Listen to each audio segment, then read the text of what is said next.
This is very exciting. 2 years I was in the audience and just cried during most of the speakers, so I'm going to try not to cry today, but I just might.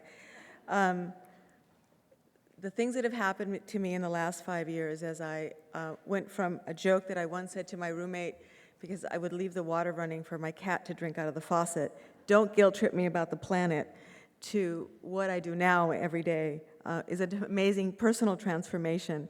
And one that has left me with a very open heart and thinking very much about justice and reciprocity. And reciprocity really comes from my background in political science that talks about what holds us together as a society, and that are those bonds that we promise not to hurt each other and not to harm each other, and to take good care of each other and to take good care of the commons. And primarily environmental justice is a break with those bonds. And before I start, I do want to say that Physicians for Social Responsibility is not an environmental justice organization, but as Kenny talked about my background, I am constantly in a struggle with myself, my organization, my conscience to say, I do not have the right to speak for impacted communities, but nevertheless, I come from an impacted community and emerged from a community-based struggle. And so I try to honor and respect the folks that I work with and for. And so when I was preparing this talk, I called folks whose stories I'll be using, and they said, go ahead, and we trust you to speak in our name today. And they reserve the right to tell me otherwise at another time. And how this wonderful little thing about the Precaution started and became a big thing is the magic of organizing and of building relationships. I answered the phone one day, and there was Carolyn, and I happened to be reading her book. And I'm an LA girl and used to seeing celebrities in restaurants and, ignore them and act. I'm just way too cool to act like I know who you are. But there was Carolyn, and I'm like, oh, you're Carolyn Rapsensberger, and I'm reading your book, and I think it's absolutely wonderful, because I started doing this work, and I did not understand risk assessment because it made no sense. But Precaution made absolute sense to me. And so I didn't have to learn it, and I never had to say that we can tweak it, we can make it better. I just knew that it isn't the way we should be making our decisions. And that we should be looking at, to prevent harm, how are we careful stewards, how do we foresee and forestall. And so I'm going to tell you the story of how we started using Precaution as an organizing principle, how it went from a theory and the practice of environmental justice advocates who are saying, why has this happened in my community? And so again, it's full of magic and wonderful moments. But before I talk about that, I want to talk again about reciprocity. These social bonds are broken when the public trust is broken, when the commons are disrespected, when our water and earth and our bodies are trespassed. Poverty breaks it, globalization breaks it. Injustices that we live, large and small, every day break it. Chronic and structural lack of opportunities in our community breaks it. It breaks when the current model of environmental decisions are stated basically polluters and regulators collude and decide and announce and defend, and we must now engage in an 18-month process to say this is not right. That is a bond of reciprocity broken. That bond is restored when communities engage in these meetings, despite the rage and anger of what has been done to their communities, with hearts full of love and hope that we can ensure the public trust, that we can live up to the things my parents came to this country for. And that's what keeps us engaged. I think of the age of engineering and how it broke us, and how instead of asking, should we do this? Is this the best way? Is this the safest? Is this the way that takes care of nature? We said, I can do it if you give me enough lawyers, guns, and money. We've created a world of iron and steel and run it on fossil fuel, and that shatters it. And we shattered that trust and much of our hope when we decided that we should split the atom. And so the theories of Precaution are about saying, let's not shatter these, let's make these bonds stronger, let's protect this environment, let's not argue about your science versus my science, let's not argue about decimal points, but instead marshal our intelligence and our science to give us the better alternatives And that is how we rebuild those bonds.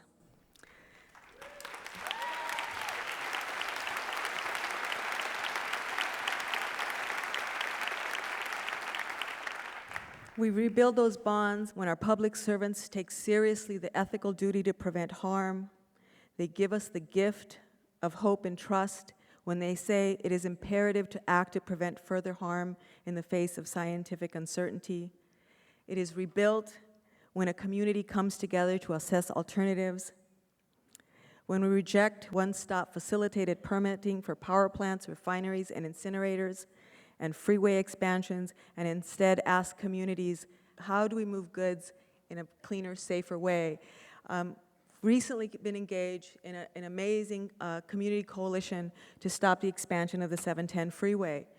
And so in Long Beach, folks who are impacted with asthma, whose 3 children have asthma, who are living by the freeway, who stand to lose their homes, came together with folks from East Yard communities in the City of Commerce, where we have the largest rail yard, switching yard, where there's trucks and trains spewing diesel emissions, came together and understood the link between those communities was that freeway and the truck traffic and the diesel, and fought with the Oversight Policy Committee that is building this freeway, who had not thought about health, who simply thought, how do we move these goods and services that are coming into our port faster? And who stood up to the risk assessors who said, well, if we double deck and expand the freeway, it'll reduce pollution because the trucks will move faster. They forced this Oversight Policy Committee to create a community advisory committee. And 2 Thursdays ago, we presented the alternative plan by this community. And a member of the Board of Supervisors said, that's a great plan, but it'll never happen. But it was based on scientists working with community folks to come up with the safest, cleanest alternatives, and still understand that in our communities, we don't want to be asked to trade off health for the economy, but that economic development is extremely important to our communities, and we want to have a say in how it's done. And we want to talk to the experts that are here, that are doing it from the heart of nature, who are not trying to bend nature to their will, who are trying to do it that it's sustainable, that it's equitable, and that we as people of color don't enter into dying industries and defend the most polluting industries, which often happens. I was at a meeting once with one of our elected officials, and as I listened to him, I thought, this is not why I was part of the civil rights movement. I was not part of the civil rights movement so a Latino could get elected who would then destroy the zero-emission vehicle program. That is not why we struggled.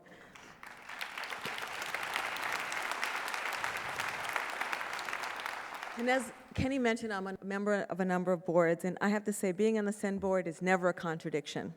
But every now and then, being on the board of some organizations is, because we make those choices. Do we want power now, power so we can say we're players in decision-making and decisions, or do we want power to truly transform? And one of the biggest sort of problems I had when I was coming to do this talk was that in California, we have, in the last few months, really faced serious dilemmas and conflicts with our traditional, or maybe not so traditional allies in the environmental community, as we face what are the trade-offs, what do we really want, how do we want to get there, and do we need to be reasonable? How much compromise is necessary? And I don't know that I have the answers, but I'm really struggling with this along with many of the other environmental justice advocates that we work with. It is not reasonable to ask communities of color to sacrifice their air quality so that globally we can say it's gotten better through emissions trading. These are not reasonable alternatives.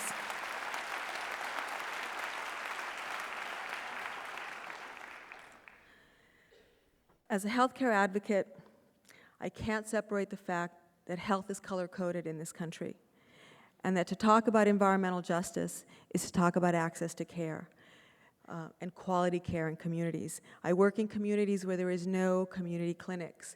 And so as we struggle forward about precaution and foreseeing and forestalling damage, one of the things that we must also begin to embrace in this revolution from the heart of nature is that we have to fix our healthcare system. People must have access to healthcare.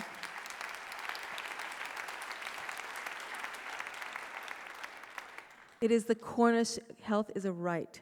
It is not a privilege. And it is the responsibility of government. Just like protecting our environment is that responsibility, and it's our absolute duty to be involved. And I talked earlier about relationships. Form them now. Go and do your work, and remember this idea of a world where we have shifted this burden of proof from communities to the proponents of activities. In California, that last year we had a bill called Where's Waldo? Wasn't the best name, but we liked it. It was a way of telling the chemical companies, you must give us the analytical tools so we know what the fate of your chemicals are in water, soil, in our bodies. We want to begin to build a legislative agenda that won't compromise on these issues, that sees the bigger picture and understands that we can't wait 10 years, that change must happen now, that we must not think of transition, but a replacement of our fossil fuel age. Communities of color understand this, and while they may not be politicized to be able to have a dialogue with us about globalization and about many of the topics we'll be talking about, they live it every day in the understanding that their child has asthma and they live near that port, or they live near that truck stop, or they're living near that freeway. And it is honoring that lived experience and the way we live chemicals that fueled our struggle to get the precautionary principle written into the California EPA Environmental Justice Guidelines. And the struggle began with a workshop we held in Los Angeles. And that workshop actually came about because Carolyn asked me to be on her board, and I thought, I'm getting to play with the big kids when I'm sitting in a room with Ted Shetler and Carolyn Rafsensperger and Peter Montague, and when you get to know me, I'm kind of an outspoken person, and I said, why are you just doing this in the East Coast? Why don't you do this in the West Coast? And you do it in LA, and we'll do it with people of color, and it'll be grassroots folks. And then we had to actually organize it, and but it did happen with a number of groups, and it was a magical day that many of us still remember, and we remember it because it changed the way we work. It changed people's lives. And I remember my friend Cynthia Babbage, who emerged as a leader because she lived in a community that was built next to a DDT plant and a styrene plant. And the struggle she went through to clean up that community and to get community members moved out, and how she often felt like she was crazy when she would go to DTSC and felt wrong. And at the end of the workshop, she came up and she grabbed my arm and she said, okay, I know I'm not crazy. Thank you so much. And those stories, 4 years after that workshop, continue to happen. The seeds that were sown at that workshop, we began to see grow at the first Cal EPA Environmental Justice Advisory Committee, when over 40 people that day who testified said, we need precaution. And then they'd come talk to me and said, can you do another workshop, because we're still not quite sure what it is. But we know we want it, and we want it right now. And, because it is sort of this, well, what does it exactly mean? And now we're trying to figure out how doing alternatives assessment in communities and fighting for the right for community to define those alternatives is part of implementing precaution. Another thing we're doing is looking at how we develop community benefits plans. So if a proponent of an activity, so for example, the expansion of the Staples Center, there was a group who negotiated what the mitigation factors and what the community benefits were, including if there were going to be jobs, they were going to stay there, that they weren't temporary jobs, and that there weren't going to be jobs that were going to go to bedroom communities outside of the communities that were impacted. Those ways of organizing community to say this is a better way of doing it.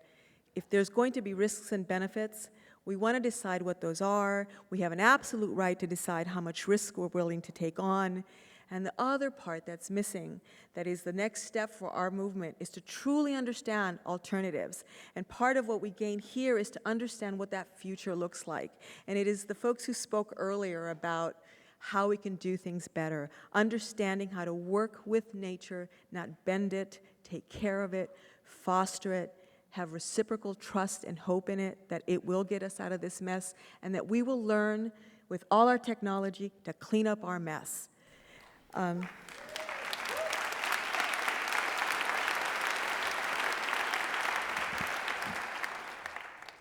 of the other things that we've done through the California environmental justice process is we got we won that victory of precaution, and it was a big fight with industry, and so we couldn't call precautionary principle, so it became the precautionary approach. And the other element that we won is that we actually put in there that they must begin to address this issue of how we actually live everyday exposures, cumulatively, not one by one, and that we don't have to wait till we have the scientific methods to measure cumulative effects, because somehow the industry said, well, we can't measure it, they must not exist, so we can't deal with them. So on September 29th of last year, they were signed, and again, the battle continues. And so now we're in the process of defining what those pilot projects are that will define what this precautionary approach for California is. But in the meantime, we've had some small and wonderful and sometimes bizarre victories for precaution. So at a recent hearing on global warming guidelines, a member of the South Coast Air Quality Management District told the Air Board we should have more precautionary approaches. And so this is a regulator admonishing another regulatory agency saying you should have more precaution in your policies. That was amazing. When the governor recently signed the bill to eliminate mercury from immunizations, he said we must act with, and I'm not going to do the accent because I just can't do it, we must act with an abundance of caution to protect the health of children. We like that, an abundance of caution. The story of the LA Unified School District started when there was a group called Pesticide Watch who had already been trying to implement integrated pest management in schools and had started doing some organizing. And then one day, a mother of a child from LAUSD, Robina Sewell, was walking her child, dropped off her child. He walked through a mist of pesticides that were being sprayed 8 o'clock in the morning when kids are being dropped off, and he turned around and said, "Mom, it tastes awful." And Robina is an amazing and relentless organizer. She managed, with good timing and the support of one of PSR physicians and Californians for Pesticide Reform and Pesticide Watch, to create what is now the California Safe Schools Coalition. And within a year of that incident, we had one of the best integrated pest management policies in the country, one whose preface or preamble was the precautionary principle. And how it worked, again, was the question using the best available science. Well, if EPA is the best available science, but we did use their science. We said, is it a known reproductive toxin? Is it a known carcinogen or probable carcinogen? Is it a developmental toxin? Why are we using this around kids? Is there an alternative? So we took a list of 126 chemicals to about 34. All the elements of precaution are there. This idea of acting even in the face of scientific uncertainty to protect children's health, promoting alternatives, and democratic participation. There is a 10-member team that meets once a month and discusses what will be done with IPM. There is a built-in watchdog function. It isn't perfect. It's a huge school district, but yet it has managed to be a model for how you implement precaution, how you make sure there's democratic participation, implementation, and the way we have moved that institution has been an amazing thing. And it's 5 years, once-a-month meetings. I'm about to step down from that team so that someone else can begin to be part of that process. And it is amazing to see the resistance from the district to where it is now, where they get calls from all over the countries, and it's something that they can say we're the star of. Again, those magical things that make policies work, that get buy-in from people, is an amazing story. This is about protecting children. It is about avoiding unnecessary exposures, which seems very difficult to get people to understand. We tried again to go back to the legislature with a ban on pesticides, and Ag was not going to let it happen. We are trying to decide what to do next.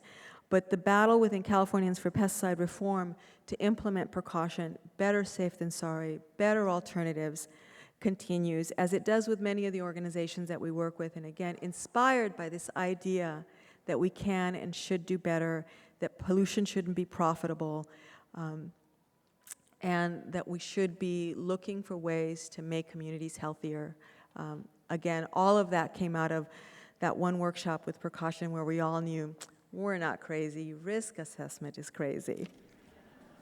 Thank you.